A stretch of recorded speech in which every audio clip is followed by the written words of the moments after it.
Goeiemôre van my kant af ook. So my storie begin op 27 Desember 1968 in Germiston Hospitaal. Sê gou vir iemand daar langs jou, waar is jy gebore? Of iemand voor jou, sê net gou vir hulle, waar is jy gebore? Sê vir hulle, jy's nie van hier nie. Germiston Hospitaal. Wat het my ma gedink? Want Pastoor Koos van der Merwe, nie die Koos van der Merwe wat die grappie getrap het nie, hy is 'n leier also van Eden gemeente in George. Hy skryf 'n gedig en ek wil graag net vir julle lees. Koos het 'n gedig vir my geskryf. Hy is in Germiston gebore, ver van onder, ver van bo, vir min is hy beskore.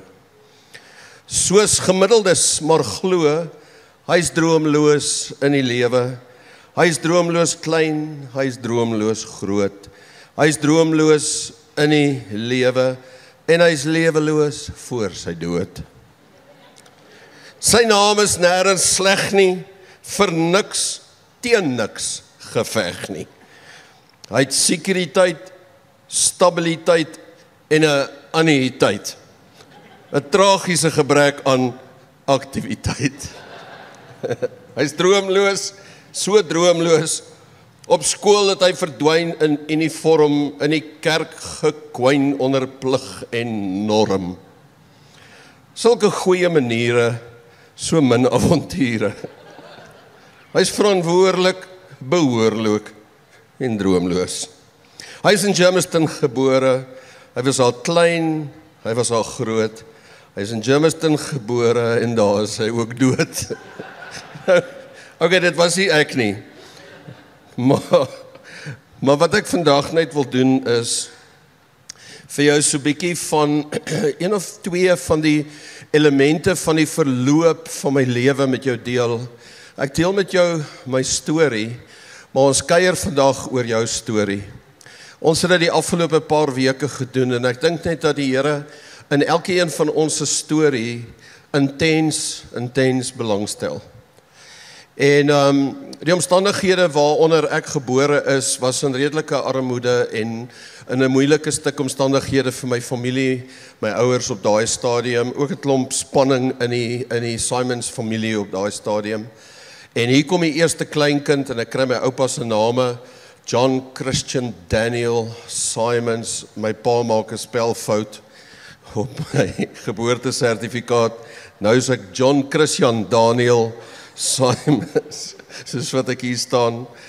En ek wil jou so 'n bietjie net deur die verloop van my storie vat, want verlede week toe Eugene ook hierdie woord bedien het ek regtig gevoel dat ek vanoggend met mense wil praat wat vir een of ander rede ergens het jy droomloos geraak. Ergens is daar iets wat jy gaan parkeer het en kant toe geskuif het en gesê het, goed, ek gaan dit maar los. Ek gaan maar opgee.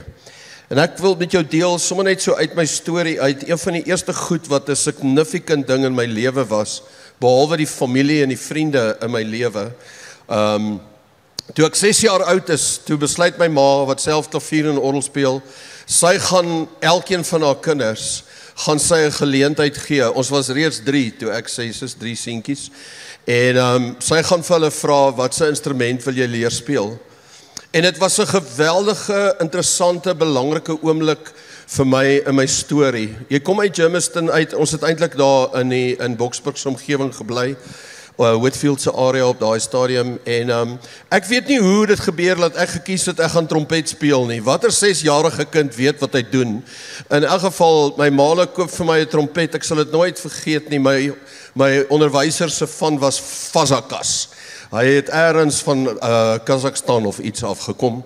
En hier begin 'n passie vir musiek ontwikkel in 'n klein jong seun, wat uiteindelik staan ek voor 'n koorjuffrou in Whitfield Laerskool op die ouderdom van 11 en ek pluk 'n kooraudisie.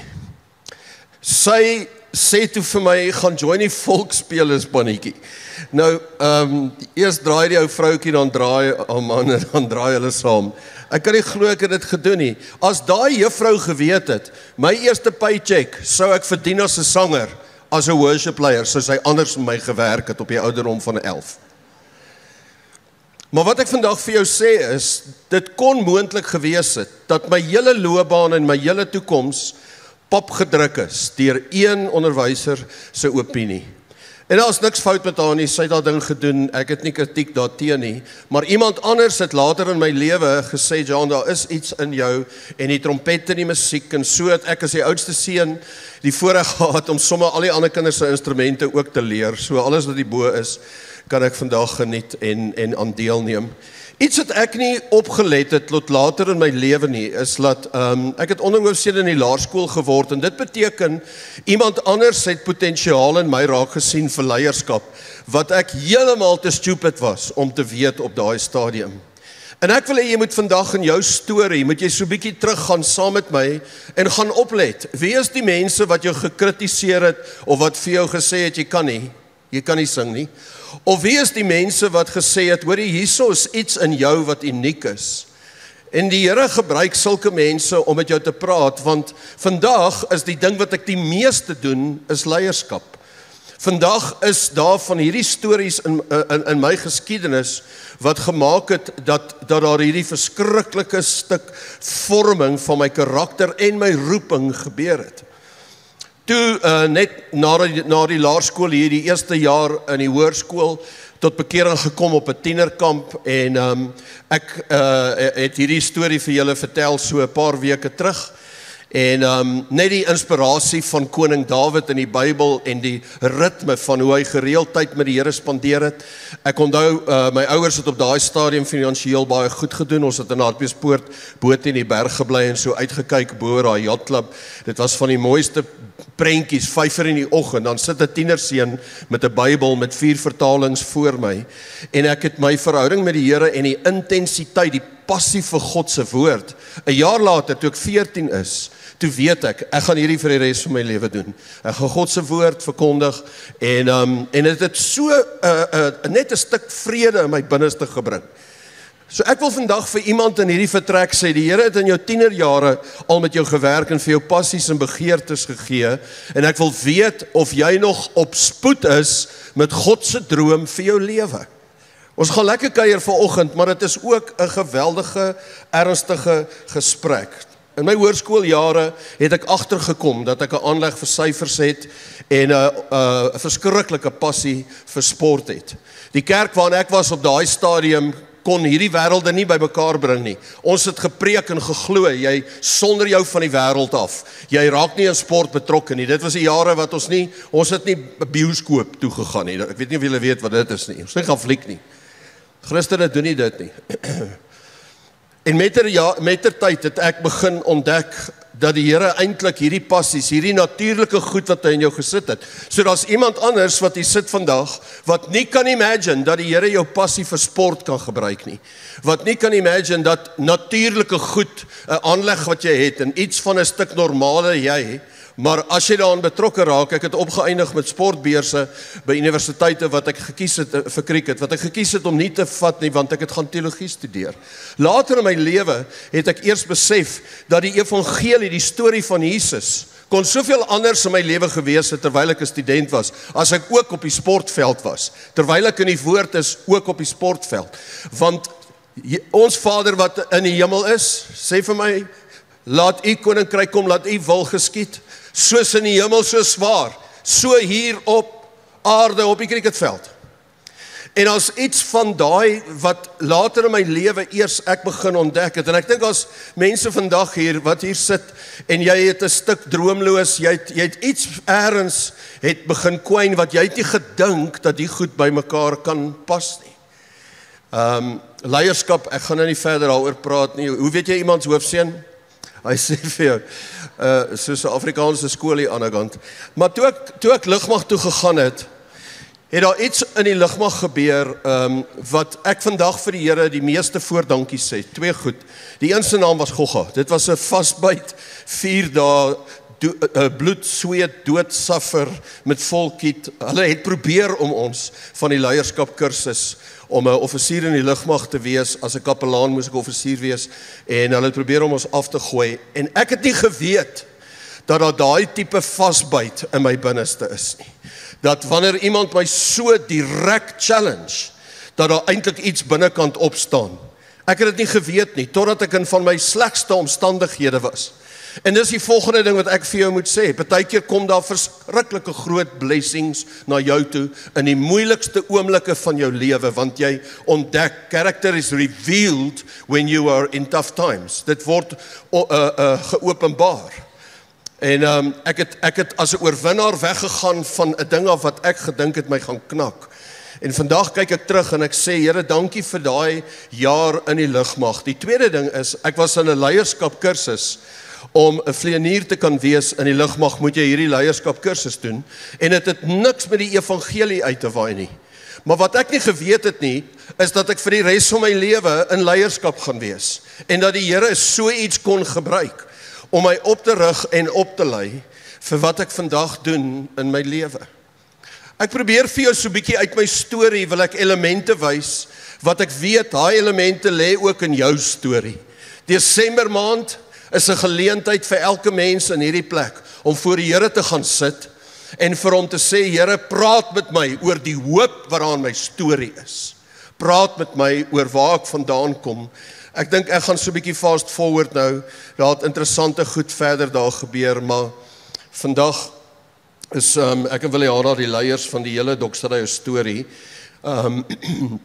Ons het kerke in 12 stede op 4 kontinente en ons het privaat skole en non-profits en ek sit die hele tyd in vergaderings waar ek die geleentheid het om daai finansiële kundigheid as 'n kind wat ek nooit verder gaan studeer het nie, maar om dit vandag nog steeds toe te pas.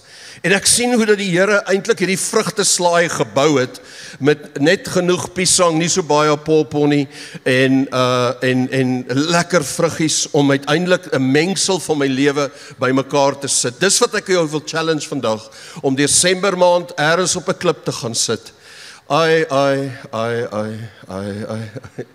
Ek wens ek was nou daar op my kliptroon in Victoria Bay. En ek wil hê dat jy vir jou so 'n klip ergens gaan kry en 'n stuk papier of 'n boekie of jou notaboek of jou foon en begin neerskryf. Identifiseer die ingredients van jou vrugteslaai en vra die Here hoe hy dit wil meng en hoe hy dit moet meng. Want ek staan vandag hier om 'n verklaring te maak oor elke mens in hierdie plek. Ek wil vir jou sê dat jou storie vol kan wees van sy heerlikheid. En Psalm 8 is een van daai plekke waar ek weet vandag die Here praat met iemand in hierdie plek, waar Dawid na homself kyk. Dawid het sulke elemente gehad. Hy het nie geweet dat sommer net om skape op te pas, dat dit later vir hom gaan belangrik wees in sy toekoms nie. Hy het nie geweet dat sy passie vir musiek, sy passie om te skryf, hy het nie geweet dat hierdie verskillende elemente van sy vrugteslaai, dat die Here dit so fantasties kan gebruik nie. Dawid was ook in Germiston gebore, bedoelende, hy's oorgesien. Mense het hom nie raak gesien op groot oomblikke aan die begin van sy lewe nie. En hier kom Psalm 8, hy sê, as ek kyk na die sterre, en ek kyk na die uitspansel, wie is ek? Dat hy aan my dink. Ek wil vandag voor jou staan, en ek wil vir jou sê, wanneer John vir homself in die spieël kyk, dan sien hy regtig 'n gewone mens. Okay, dis soos koekoejoe gras. Dis kom en jy kry dit oral. John is 'n gewone koekoejoe blaartjie. Wie is ek, Here, dat jy aan my dink? Maar dis die sleutel. Wanneer 'n mens ontdek, God dink aan my. En toe kom Dawid en hy skryf hierdie woorde. Hy sê, het my weinig minder gemaak as 'n hemelse wese. En hier kom dit nou.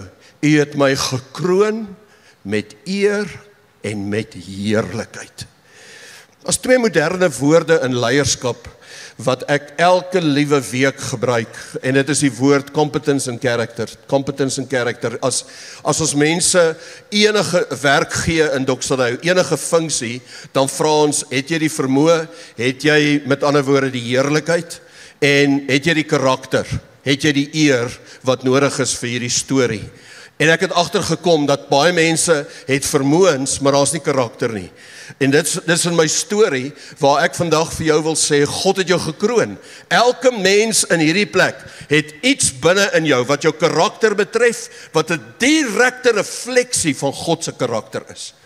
Elke een van julle in hierdie plek. Elke een van julle in hierdie plek is gekroon met heerlikheid. Daar's iets wat God binne in jou gesit het, wat groot kapasiteit verteenwoordig, wat uniekheid verteenwoordig, wat ander mense se lewens radikaal kan verander en verbeter. En Dok Sadeo is oortuig daarvan, dat dit nie net is om die Bybel vir mense te gee nie. Elke onderwyser, elke ingenieur, elke een van julle wat besig is om hierdie aarde beter te maak, is instrumente in God se hand. Elke keer, wanneer jy iemand se lewe verbeter, of wanneer jy die samelewing verbeter, is die heerlikheid van die Here besig om deur jou op hierdie planeet te skyn. Wie is ek, dat jy aan my dink? Het my gekroon met eer en met heerlikheid. En ek gaan bid dat vanoggend jou bietjie gaan help om iets van daai eer en iets van daai heerlikheid raak te sien. Onthou julle verlede week het Eugene van hierdie kunstenaar gepraat, Tim Noble, en sy vrou, wat hulle doen is, hulle vat afvalmateriaal, ek gaan vir jou 2 fotootjies wys, hulle vat wat common is, wat iemand anders begin ignoreer het, en sit dit op 'n manier by mekaar. Wat as jy dan skyn hulle lig daarop, en dit is dan hierdie verrassende beeld wat jy sien. Nou gaan kyk gerus op YouTube, is daar video's oor hoe hulle van hierdie kunswerk doen, en dit is afgeneem hoe hulle dit maak en hulle dit bou.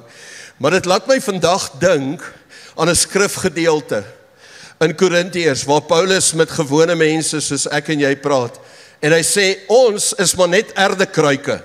Ons is gewone potte van klei wat maklik kan breek. Maar daar's 'n skat binne in ons. En hierdie skat is die heerlikheid van die Here wat binne in elke mens op hierdie plek is. Vanoggend vra ek vir jou, waar fokus jy? Fokus jy op die feit dat ek in Germiston gebore is? Of is jy besig om te fokus op die heerlikheid van die Here in jou lewe? Waar hy jou gekroon het met eer en met heerlikheid. Kyk net hierdie volgende prentjie. Julle is nie waarskynlik naby genoeg nie, maar wat hy gedoen het, hulle het blikkies koeldrank gevat en dit op so 'n manier gepak dat as jy lig op het skyn, dan lê daar 'n stad se skyline in die agtergrond. En ek dink net vandag is hier 'n profetiese oomblik in hierdie prentjie. Dis wanneer God se lig, wanneer sy heerlikheid op my gewone menswees skyn, dan kom daar 'n prentjie wat mense verras. Wat mense verras. Dis vir my die lekkerste ding, wanneer ek nuwe mense ontmoet. Baie groot kerkleier in ons stad, ons staan daar die dag by 'n plek, en wat ek nie oral publiseer nie, ek vertel nie die storie oral nie, maar die Here het 'n roeping op my lewe gesit om die eenheidsbeweging van hierdie stad te lei.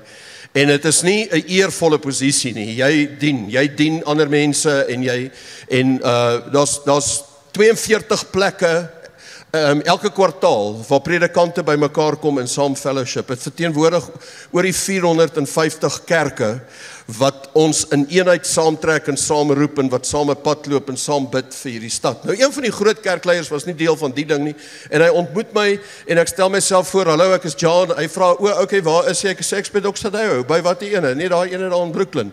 En dit is my altyd so lekker net om die Germiston kant van die storie te vertel. Ek's maar net 'n gewone leiertjie.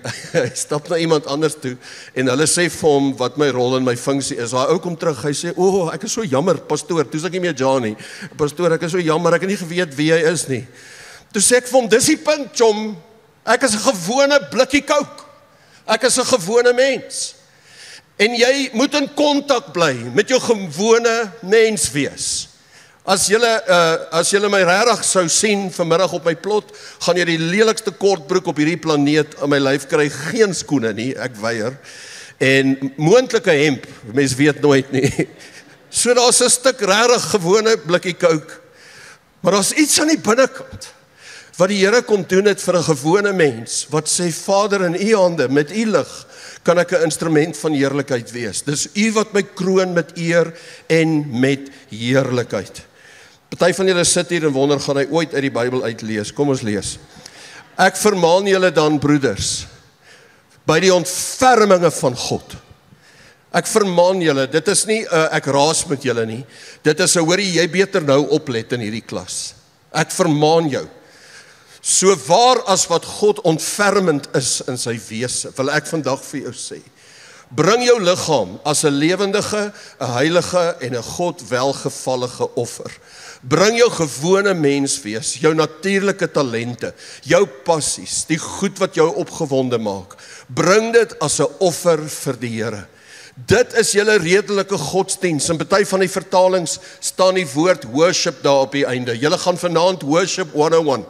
En ek wil vandag vir jou sê, aanbidding is soveel meer as om saam te sing. Ek dank die Here vir musiek wat ek self aan kan deelneem en kan sing, maar ek is so dankbaar dat die vergaderings waarin ek sit, waar ek my talente, my vermoëns bring, gekroon met eer en met heerlikheid, karakter en kapasiteit. Wanneer ek in daai vergadering sit, is ek met my godsdiens besig. Ek is besig om die waardes van Jesus Christus te bring na die besluite wat geneem word op verskeie vlakke. En ek wil vir jou verder lees, as jy dan in vers 6 gaan lees.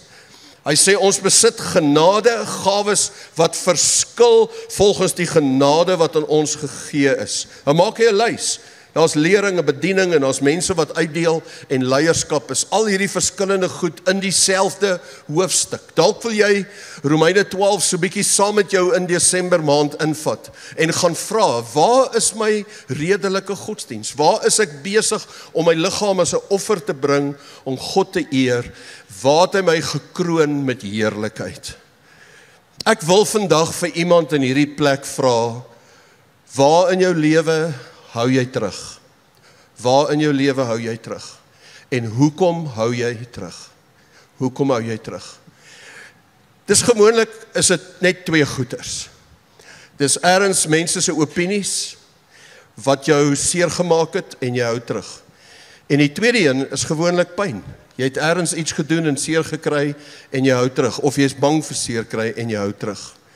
En ek wens as ek nou alleen met jou kon koffie drink en jou oë kyk, sou ek vandag vir elke mens in hierdie plek gesê het, jy eer nie die Here jou God as jy terughou wat hy binne in jou gesit het nie. You are not glorifying God. Of jy eet of slaap of drink of enige ding wat jy doen dit tot eer en verheerliking van God. Mense wat terughou is nie besig om God te eer en God te verheerlik nie. Ek gaan dit aanhou sê tot iemand amen sê. Maar jy moet sê vir jouself, as jy amen sê vandag, is dit jou eie gees wat vir jou brein sê, dit eer God nie wanneer jy terughou nie. En mense se kritiek of vrees of my eie pyn of my eie mislukking moet sy knie kom buig. Ek staan vandag voor jou en ek het massiewe foute al gemaak in my verlede. Ekskuus, kan ek net gou toets? Ek het gesê massief, nee, partykeer. Okay, shoot, dit was close. Ag ja. Ek kuier met oor die Dirkie van der Spy, ons is baie goeie vriende. En partykeer is dit net die Afrikaans is sommer so lekker om dit om te speel. Ek sê, joh, ons is nou lekker diep in die stronke. Hy sê, shoot, dit was amper. Ek sê, wat nou? Dit was in die stronke. Anyway, as massiewe foute wat in my verlede lê. Ek staan nie vandag hier as 'n perfekte mens nie, maar ek staan hier as 'n mens wat gekroon is met eer en met heerlikheid. En terwyl ek met jou praat, kan ek die intensiteit van God se Heilige Gees voel in my hart. Waar God se hart in pyn is vir mense wat ergens langs die pad gaan sit het en gesê het, ek gaan nie weer probeer nie. En ek wil vandag bid dat daar iets wakker word in jou binneste, uit die woord van die Here uit. En ek wil dit vir jou verskriklik eenvoudig en prakties maak. Ek kry so baie mense wat vir my sê, John, ek wil 'n verskil maak. Ek wil 'n groter verskil maak. Ek het verlede maandag aand weer met 'n baie suksesvolle vrou, sy het 'n hotelskool en ons het 'n gesprek oor hierdie selfde onderwerp. Sy sê ek wil meer doen, ek wil meer beteken. Ek wil hê my lewe moet 'n groter verskil maak. En elke keer wat ek so met mense kuier, dan vat ek hulle na hierdie 3 vrae toe. Die eerste vraag is, waaroor is jy passievol? Wat is dit wat jou laat opstaan in die oggend? Wat dit ook al is, as jy jou passies belyn, my passie vir sport, as jy dit belyn met God se plan op hierdie aarde, dan is daar 'n kans dat jy sy heerlikheid daar gaan vind. Die tweede vraag is, wat is jou talente? Wat kom natuurlik vir jou? Waarmee is jy beter as ander mense? En in my hele storie, vandat ek 6 jaar oud is, elke geleentheid wat ek gekry het, om iets te oefen of te beoefen, het ek gaan toets en geëksperimenteer en gekyk, hoe gaan die Here dit in hierdie vrugteslaai inmeng? En dan die laaste vraag is, wat gee betekenis aan jou lewe? Wat laat jou siel floreer? En so kuier ek met hierdie dame, sy het 'n hotelskool, sy is besig om jong mense op te lei, en sy sê vir my, dis my passie, jong mense is my passie. Ek wil meer in jong mense se lewe belê.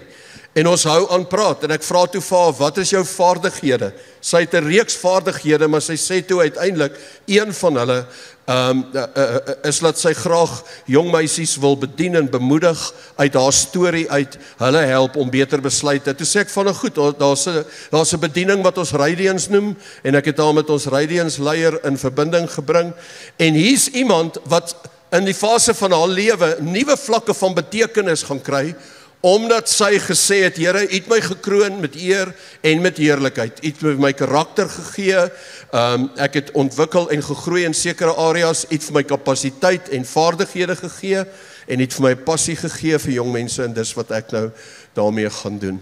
Ek moedig jou aan, in Desember maand, as jy ver ry, kuier met mekaar oor hierdie vraag. Vra jou kinders, vra jou man, vra jou vrou. Ek hoop jou skoonma gaan saam. Ek is een van daai, ek vat haar eerder saam met vakansie as wat ek haar Kobai soen. So, dan praat ons 'n bietjie so op die pad. En maar, okay, kalm. Skoonma kom van 'n Franse woord wat beteken my skoonheid se ma. Dis die waarheid. En sy is precious. En dis elke nou en dan dieselfde vraag. Met haar, met my vrou, met my kinders, wat in die volgende jaar gaan gebeur, maak seker dat jy nader kom in jou passies, maak seker dat jy meer in jou talente, play with your strengths. Jy weet, as jy 'n skramskakel is, moet asseblief nie gaan skram daar by nommer 1 of nommer 2 of nommer 3 nie, het gaan net nie werk nie. Play with your strengths, jou talente, en maak seker dat elke ding wat jy doen, die betekenis in jou lewe lig na nuwe vlakke toe. Vir vanoggend gaan ek daar stop met 'n laaste aanmaning, met 'n laaste aanmoediging, maar 'n woord van die Here. Ek wil weet, hoekom stel jy uit? Daar's party van julle wat sê, Jan, as ek minder besig is eendag, dan gaan ek dit doen. Daar's party van julle wat sê, as ek meer geld verdien, dan gaan ek dit doen. Daar's party wat sê, as ek aftree, dan gaan ek dit doen. Ek voel, ek kan sê, in die naam van die Here, moenie meer wag nie. Stem iemand in hierdie plek my saam? Hou net op wag. Ek het nie tyd nie. Jy het tyd. Miskien het jy nie heeldag tyd nie, maar dalk het jy 5 minute om aandag te gee aan daai een ding wat in jou hart is. En soos dat jy begin beweeg, gaan jy verras wees oor die wonderwerke wat teen die pad af lê. As jy vandag sê, ek wil so graag by weeskinders betrokke wees. Vat net 1 treetjie hierdie week. Gaan vind net uit, waar is die naaste weeshuis aan jou huis of jou werk? As jy sê, ek wil eendag groot, ek praat met 'n meisietjie wat baie graag in Europa deel van 'n evangelisasie bediening wil wees. Vat net 'n eerste tree en bel hulle. Vat net 'n eerste tree en vind uit, hoe werk dit? Kry net die inligting. Hou op wag in die naam van die Here. As iets in God se woord van vandag is die aangename dag van die Here. Vandag. As jy hier sit en enige iets van hierdie woord het met jou gepraat, miskien is iemand wat kan saam met my sê, ek moes daai onderwyser wat op 11 jaar vir my gesê het, ek kan iets nie doen nie, ek moes haar afskud. Miskien is daar iemand wat vandag nodig het om 'n paar minute by die Here te gaan sit en te sê, Here, ek gaan daai afskud. Ek gaan nie meer toelaat dat daai stempel op my lewe rus nie. Miskien is daar iemand anders hier wat besef jy het so seer gekry dat jy heeltemal teruggeduins het en jy hou terug. En jy het vandag nodig om voor die Here te staan en te sê, Here, ek gaan nie meer laat pyn in die pad staan vir my toekoms nie. Miskien is daar iemand anders hier wat soos 'n gewone Coke blikkie voel. En ek wil vandag vir jou sê, gaan staan jy vandag voor die Here en sê vir hom, Here, kom skyn U lig op my lewe. Kom skyn u verhelderende heerlikheid op my gewone mens wees. En ek wil baie graag vir julle bid, soos wat ek nou gesels het, terwyl die musiekspan gereed kry. Kom ons gaan staan 'n bietjie op ons voete en ons bid saam. Ons wil vandag, Hemelse Vader, reageer op u woord, Romeine 12 vers 1. Broeders en susters, bring julle liggame as 'n lewendige en 'n heilige en 'n God welgevallige offer. Hierdie is 'n oomblik van aanbidding waar ek voor u staan en sê, dankie Here vir my storie.